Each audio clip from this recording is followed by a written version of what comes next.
They called her too wild to wed, until a rich cowboy took her hand and tamed her heart. The air above Dust Creek shimmered with heat as townsfolk pressed close to the wooden fence, voices high with excitement and dust thick in their lungs.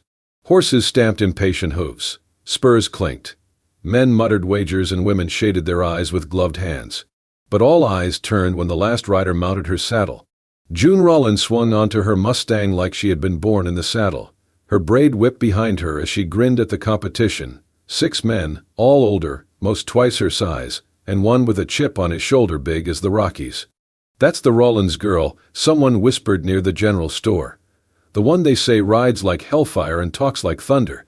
"She should be home sewing a wedding dress," muttered a woman with a tight bun and tighter mouth. June didn't care. She never had. The mayor's son, Carlton Tate, gave her a once-over, then laughed as he nudged his horse closer. "You sure you're in the right race, sweetheart?" he sneered. "This ain't a quilting bee."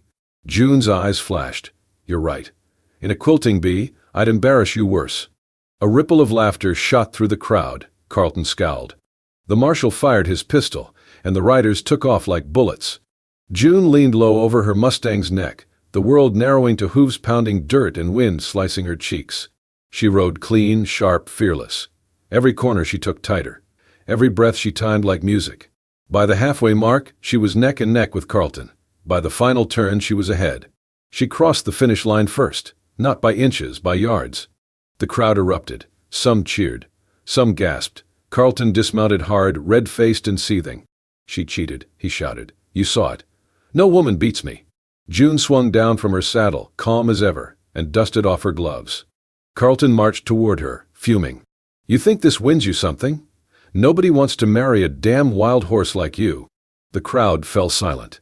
June didn't blink. She raised her chin, lips curling in a smile. "Marry? Oh, bless your heart. I didn't know I needed a groom to win a race." Somewhere, someone snorted. A man guffawed. Laughter rolled, sharp and bright. But not everyone was laughing.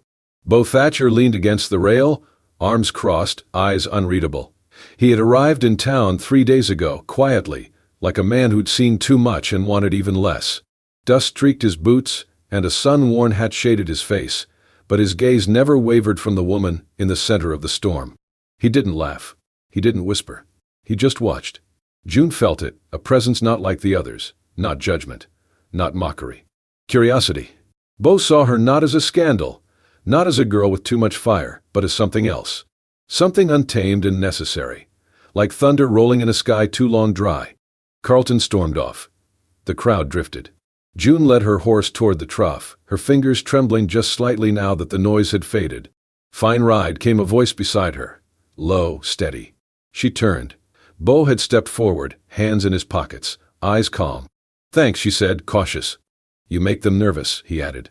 "I make them honest," she corrected. Bo nodded. That too. Their eyes held for a moment. And though neither smiled, something between them did. Not a promise, not yet. But a beginning. The woods just outside Dust Creek held the kind of quiet that only came when the world was holding its breath. Pines swayed gently in the breeze, casting long shadows that reached like fingers across the dirt. The birds had gone still. Even the wind seemed to hush. June Wren knelt beside her Mustang, cursing under her breath. One knee dug into the soft earth, the other braced against the saddle's worn leather, as she struggled with a stubborn strap that refused to stay fastened. "Damn thing's gonna toss me clear to Kansas if I don't get this right," she muttered, yanking at the frayed edge. The buckle slipped again. Her hands, stained with grit and oil, clenched tighter. The horse huffed beneath her, muscles shifting. "That makes 2 of us sick of this nonsense," she said. She didn't hear the man until it was almost too late. The sound was subtle, boots on dry pine needles, moving slow but sure. Not a hunter's prowl. Not a drunk's stumble. Something in between. Her hand flew to the knife at her boot as she rose slightly, eyes narrowing beneath the brim of her hat. Bo Thatcher stepped into the clearing like the woods had invited him. Dust streaked his coat. A rope coiled over one shoulder. His hat sat low on his brow, but nothing about him felt threatening. His face was sun-worn, calm, steady. "I come in peace," he said, holding both hands loosely at his sides like he was greeting a skittish colt. "You always sneak up on women mid-fight with their tack," June said, not lowering her guard. "I was tracking quail," he said. "Heard cursing. Figured I'd find a coyote in a snare or a miner with a busted boot. Didn't expect you." You sound disappointed. He smiled faintly. I'm not. She raised an eyebrow, still gripping the saddle. Then he moved, slow, deliberate, not toward her but to his side, where he untied a small bundle wrapped in oilcloth from his saddlebag. He unrolled it on a flat rock, revealing a set of dark braided reins, hand-stitched and supple, the kind made to last through storms and stubborn horses alike. Made these for a mare I had when I was younger, he said. She's buried up near Twin Bluff now. These been collecting dust too long. Thought your Mustang might carry them better. June said nothing. He stepped back, leaving the reins where they lay between them. No words of flattery. No attempt to force the gesture. She approached slowly, wary but curious. Her fingers brushed the leather, thick, soft, stronger than anything she'd had in years. They weren't store-bought. These were made with patience, with care. You giving me a gift? No, he said. Just giving it a second life. She picked up the reins. Their fingers didn't quite touch, but the space between them warmed for a second. You ain't scared I'll snap at you like everyone says? Maybe, Bo replied. But anyone too scared to stand beside you probably doesn't deserve to. June studied him then, not the boots, not the coat, not the Thatcher name, but the man. He didn't flinch when she turned, didn't look away from the scar on her knuckles or the grease on her collar. He saw her, and didn't blink. You always talk like you mean it. He shrugged. Just when it counts. She took a breath. It felt strange to feel seen and not picked apart. She attached the reins. They slid through the bridle like they belonged there. Her Mustang shifted, then settled, as if even he approved. You didn't have to do this, she said, not quite a thank you but close. I know, Bo said, but I wanted to. He tipped his hat once, then stepped back toward the trees, as if he hadn't just unsettled the earth beneath her. June stood for a long moment after, her hand resting on the saddle horn, the new reins coiled gently in her palm. The wind whispered through the pines, soft and approving. And for the first time in a long while, she didn't feel like she had to win something just to be worthy of standing still. The summer storm rolled in sudden and sharp, curling over the ridges like smoke. June barely made it to the thicket by the stream before the sky cracked open. Thunder growled low as the rain fell, cold and clean, soaking the earth in minutes. She ducked beneath a thick willow near the bank, her Mustang already tethered nearby, shaking droplets from its mane. She wrung out her braid with one hand, the other resting near the hilt of her knife, a habit she never broke. Then she heard the hoofbeats. They were steady, unhurried, and familiar. Bo emerged from the trees like he had stepped from the rain itself, coat dripping, hat tilted low, a saddlebag slung behind him. He nodded once, as if the downpour had been prearranged. Well, June said, you sure know how to find a woman. I was aiming for the stream, Bo replied. Didn't expect company. She smirked but said nothing more as he dismounted and joined her under the willow's shelter. The space was tight, the silence tighter, but not uncomfortable. For a while they watched the rain. The stream below swelled with the runoff, gurgling against the rocks. The smell of wet earth rose thick in the air, and the sound of the storm became a rhythm between them, neither friend nor foe. You always ride alone? June asked after a while. Bo leaned against the tree. Most of the time. Makes the silence easier. She nodded slowly. My pa used to say I was too loud for a house. Said the only place I belonged was the barn or the woods. Bo looked at her. She did not flinch. When I turned 15, he locked me in the cellar for kissing a stable boy. Said I'd shamed the family. His jaw tensed. I broke out the third night. Stole a colt and never went back. Silence again. Bo reached into his coat and pulled out a flask. He offered it wordlessly. She took a small sip, letting the burn settle behind her ribs. What about you? She asked. He exhaled. I almost married once. A banker's daughter from back east. Soft voice, soft hands. Thought I was supposed to want all that. June glanced at him. Why didn't you? Bo shrugged. I kept waiting to feel like a man in love, but all I felt was tired. June laughed, dry and surprised. That's the most honest thing I've heard all year. He chuckled too, low and warm. Then she turned serious. So what now, cowboy? You think I have find someone to tame me, tie me to a porch, and teach me manners? Bo looked at her then, not with challenge but clarity. No, he said. I think you deserve someone who won't run from the fire inside you. Her breath caught. Caught. You're not too wild, he added. They're just too dull. June didn't answer at first. But slowly she let herself look at him, not just glance but see. The rain painted his face in silver lines, softened the scar by his temple, made his eyes seem darker.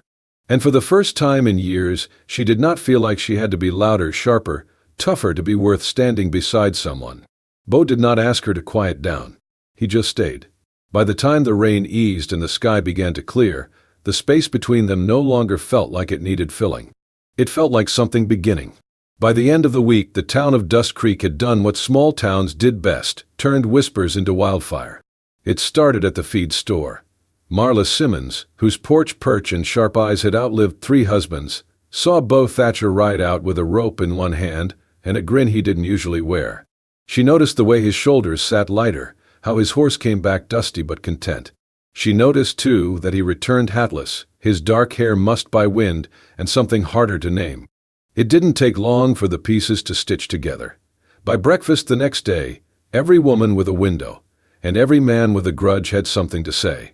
Bo Thatcher, the golden son of Dust Creek, the one raised on silver and saddle, was keeping company with June Wren.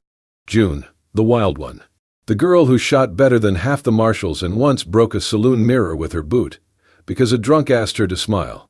The same June who lived alone on the edge of town, fixed her own roof, and tamed horses without blinking. The news did not sit well, especially not with Thaddeus Thatcher, who folded his paper slowly and said over the brim of his coffee mug, "That girl's a wildfire. And wildfires don't build homes, they burn them down." Bo just nodded once, stood and walked out without a word. But words clung like burrs, and June, no stranger to gossip, started to feel them stick in new places.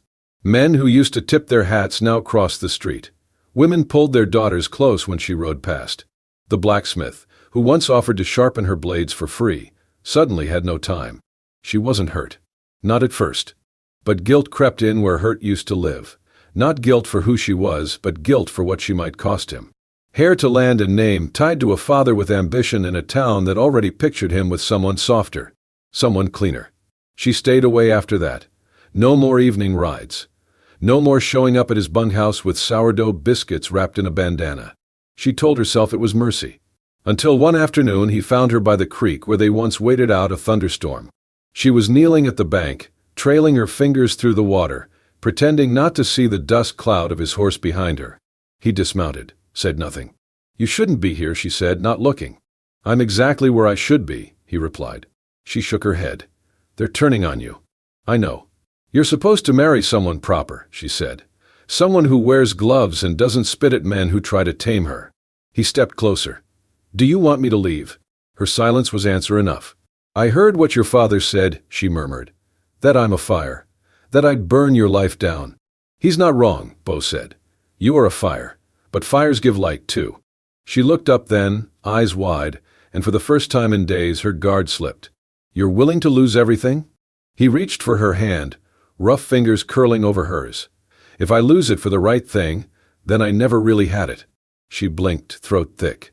"I'm not the kind of woman people forgive men for loving." "Then they've never seen what I see," he said. "What do you see?" she whispered. He smiled, not with charm, but with certainty.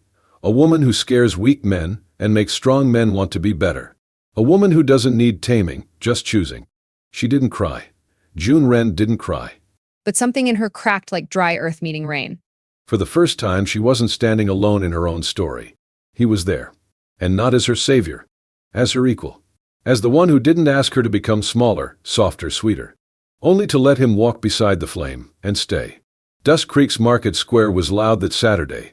The kind of loud that came with mule carts, the thud of flour sacks on wooden boards, and the metallic clang of a blacksmith's hammer somewhere in the distance. June hated days like this. Too many eyes. Too many mouths. Too many people who had too much to say, and not enough courage to say it straight. She moved quickly, one boot in front of the other, her basket light with cornmeal and dried fruit. She kept her head high, braid tucked beneath her scarf, her eyes set straight ahead, until a voice from behind cut through the noise. "Well, I'll be damned. If it isn't June Wren." She froze. The crowd didn't. But a few people slowed, turned, looked. June turned too, her body already tight with memory. There he was. Clayton Rudd. Rich now, by the look of him, new boots, fine coat, and a silver belt buckle he probably polished every morning. But the smile was the same. Mean. Empty.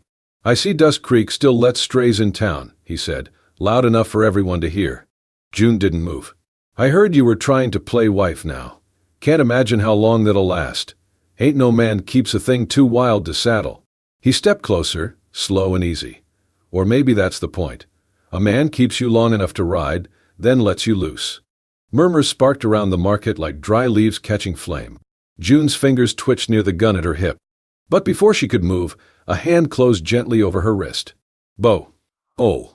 He had come out of the hardware store with nails and canvas under his arm. Now they lay forgotten on the ground. His eyes met hers first. "Don't." Then he looked at Clayton. "You done talking?" Bo asked calmly. Clayton scoffed. "What, you're the new rider? You break her in yet, or is she still bucking too much for you?" June flinched. "Untie." Bo's jaw tightened, but he didn't lunge. Didn't raise a fist. Instead, he stepped closer to June, slowly, deliberately. Clayton rolled his eyes and turned as if to walk off. Then, in a flash, he spun back and slapped June hard across the face. Gas broke out from every direction. June staggered, hand flying to her cheek. But before she could draw her weapon, Bo was already between them. He didn't throw a punch. He didn't shout. He just reached for her hand and held it. Steady, warm, sure. Then he turned to the crowd, his voice cutting clear across the square. "You all saw what just happened." No one spoke. She didn't swing first. She never does. But every time someone lays hands on her, it's because they think she's alone. His hand squeezed hers gently. "She's not." Someone coughed. Another shifted their stance. Bo turned to face Clayton, who looked suddenly less certain of himself. "You hit her because you thought it'd make you feel bigger," Bo said. "But all it did was prove how small you still are." He faced the crowd again. "I'm not marrying June because she needs my name to be worth something." He looked down at her. "I'm marrying her because she's already worth more than any man here has the guts to admit." June's breath caught. Bo kissed the back of her hand. A quiet, reverent thing. Clayton muttered something under his breath and turned away, the crowd parting without ceremony. Silence held for a beat longer. Then, slowly, a few heads nodded. Someone near the bakery clapped once. Another joined. Then a third. It didn't spread like wildfire. But it started. And that was enough. Bo turned to June, voice softer now. "He doesn't get to touch you again." She looked at him, eyes glassy. "He didn't," she whispered. "Not really." And with her hand still in his, they walked out of the market, together. Side by side, unbowed. The letter was short. No tears stained the paper. No promises. Just June's careful, slanted handwriting and a single line at the bottom. "I love you enough not to be the reason you lose everything." Bo read it once, then again, then crushed it in his fist. She had packed light, he could tell by the missing saddlebag and the worn trail shoes no longer by the door. She always said she could travel with less than a prayer. He saddled his horse without speaking, without breathing much either. The wind carried the early scent of rain, and his boots hit the trail fast and hard, the same way his heart was beating. He knew where she would go. There was a birch tree on the south ridge, not far from the abandoned cabin June's mother once called home. It was the only thing that still stood after the house burned down in a spring storm when June was 12. She had told him once, her voice low and distant, "That tree don't bloom much, but it always comes back." So did she. Bo found her there just before dusk, sitting with her knees tucked under her chin, her hat beside her in the grass.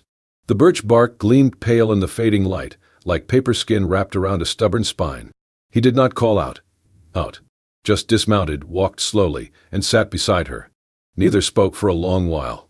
Then June broke the silence, her voice rough from holding too much in. "I didn't leave because I don't love you." "I know," Bo said. She looked down. I've seen what people lose when they love the wrong person. My ma gave everything to a man who drank away her dreams. I won't be the reason you lose yours." Bo pulled his hat off and let it rest in his lap. His voice came slow. "June, do you really think your love is something I'd ever want to lose?" She looked at him, eyes red but dry.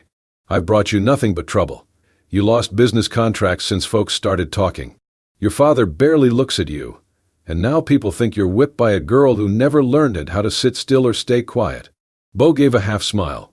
"I never wanted still or quiet. I wanted you." She shook her head. "I don't know how to be someone who belongs to anyone." He leaned forward, his elbows resting on his knees. "I don't want you to belong. I don't want to cage you, or claim you, or turn you into someone else just to make the town comfortable. She watched him carefully. I don't need a wife who pours tea and lowers her eyes when men talk, he said. I don't need a ribboned girl who says the right things at church and bakes pies for approval. What do you need then? June whispered. He turned, met her eyes, and said without blinking, I need you, wild, brave, stubborn, unruly, free. June's breath caught. I need you with me, Bo added, softer now, not as a name in a book, not as someone to show off. Just next to me, at the fire, on the saddle, under the stars. Her voice cracked. Even if they never accept us. He shrugged. Then we build something they never get to touch. June blinked, and for the first time in days the tightness in her chest began to ease. I'm scared, she admitted. So am I, he said. But fear's not a good enough reason to miss out on the one damn thing in this world that makes me feel alive. Her tears came fast and quiet and fierce, falling against his shoulder as she leaned into him. And he held her. No proposal. No promises of forever. Just arms that did not flinch. A silence that did not demand. And a choice, shared, steady, sacred. They stayed there until the first stars blinked into view above the birch tree. Two souls not asking for permission anymore. Just choosing each other in the wide, wild dark. The sun hung low over Dust Creek, spilling gold across the hills like someone had torn open the sky. The cottonwoods rustled with a breeze sweetened by sage, and the whole town seemed to hush without being told. There was no church bell, no preacher, no white dress with lace sleeves. Just June and Bo. She wore her riding boots, dusty from the trail. Her hair was tied back with a strip of red cloth, the same shade as the sash wrapped gently around both their hands. An old Navajo custom he had read about once, where two people were bound not by law but by promise. Bo stood tall beside her, his shirt crisp but plain, sleeves rolled to the elbows. His hand was collused and steady where it held hers. Will, the silent man from the trading post, was the only one brave or quiet enough to witness. He had brought no gift, only himself. When asked if he would say a few words, he cleared his throat, eyes soft behind his grizzled beard. I've watched folks chase money, land, and pretty things, he said, but I ain't never seen someone live as fierce and loud as her. His gaze rested on June, and something like pride flickered there. And now I know why you chose her, Bo. 'Cause when something burns that bright, you don't walk away, you build a fire with it. June looked down, eyes stinging. Bo's fingers tightened around hers. There was no kiss on cue, no applause. Just the wind, the trees, and the smell of dry grass and sun-warmed skin. But someone had left something at the edge of the fence, a single bundle of dried switchgrass, tied with leather cord. It was from Bo's father. He had not come, he had not spoken. But the gift meant something ancient, strength, and the wisdom to bend without breaking. It was a gesture from a man who had once called June a wildfire, not with admiration, but with warning. Now, perhaps, he had learned that wild things were not meant to be feared. June knelt and picked up the bundle, cradled it gently in her hands. Then she turned to Bo, her voice low but certain. I don't want a marriage that feels like a cage. You won't have one, he said. I want dust and sweat and stars and hard days and everything that burns. He smiled. Then you'll have me. They stood there for a long moment, bathed in the last rays of the sun, with the red sash fluttering in the breeze and the world holding its breath. When they walked back down the hill, hand in hand, there were no cheers, no rice thrown. But the town watched. Not with scorn, not this time. With silence. Because even the loudest gossip knew when to hush. Even the harshest judge recognized something real when it stood unafraid in the open. And that afternoon, under the orange sky, June, once called too wild to wed, became a wife on her own terms. Not claimed. Not caged. But chosen. And the earth itself seemed to hum with approval. By late summer, Dust Creek had stopped whispering. No more pointed fingers. No more sidelong glances. Just nods of acknowledgement when June passed by on horseback, her braid swinging behind her like a ribbon made of fire. She had taken over the old corral behind the Thatcher ranch. The fences had been mended, the wild grasses cleared. Inside she worked with horses no one else dared touch, mustangs that kicked and reared, that trembled at shadows and snapped at hands. But under June's firm voice and steady hands they softened, not broken but understood. She taught the local children how to ride, some with ragged boots and fear in their eyes, others giggling, clinging to the reins like lifelines. She never raised her voice, just pointed, nodded, and let the horses, and the kids, learn at their own rhythm. Bo built a garden beside the barn, Tomatoes, beans, squash, neat rows of green rising from soil he had once ignored. His mama's old rocker sat on the porch, where he now spent his evenings watching June wipe dust from her boots and wave to neighbors who never used to wave back. They opened their land to those who had nowhere else to go. Drifters, orphans, widows who had been told they were too loud, too poor, too broken. A lean-to was built beside the barn, and food never stopped simmering on the stove. People started saying funny things in town. "She's not wild," one woman murmured in the mercantile. "She's just untamed in the best way." "Did you see her teaching that boy with the clubbed foot how to saddle a horse?" another asked. No one else ever even talked to him. Even the banker, who once scoffed at June riding bareback down Main Street, now tipped his hat and said, "Morning, Mrs. Thatcher." Mrs. Thatcher. It still caught her by surprise sometimes. At night she lay with Beau beneath a sky bruised with stars, his arm around her waist, his breath steady against her neck. They spoke in murmurs, about the day's work, about the slow-growing apple tree out front, about the kind of world they were building, one fence post at a time. One evening, after a particularly long day of rounding a terrified mare into the pen, June sat on the porch, her boots kicked off, her feet bare against the cool boards. A little girl from town, no more than 7, sat beside her holding a wooden carving of a horse. "Is it true," the girl asked, "that you were too wild to get married?" June laughed, long and low. "No," she said. "I just hadn't found someone wild enough to want to ride with me." The girl nodded solemnly. "I hope I get to be wild too." "You already are," June said, ruffling her hair. "Now don't ever let anyone tame you out of it." That night, as the moon spilled light across the ranch and coyotes howled somewhere far off, June wrote a single line in the leather-bound journal Beau had given her. "I was never tamed. I was chosen. And when people choose each other in freedom, love does not fade. It roots, it runs, it rides." And under that sky, in that house on that land, the woman once called too wild to wed lived exactly as she was. And the town, whether they knew it or not, had never been freer. If this story stirred something in your heart, the fire of freedom, the tenderness of being seen, the kind of love that does not tame but chooses, then you are one of us. At Wild West Love Stories, we tell tales where the wind does not just blow dust, it carries promises. Where love is earned, not given. Where women ride hard and men stand steady, and hearts find home in the wildest places. Subscribe to Wild West Love Stories and saddle up for more unforgettable journeys through dust, danger, and devotion. Because out here, in these wide-open lands, love does not whisper. It roars.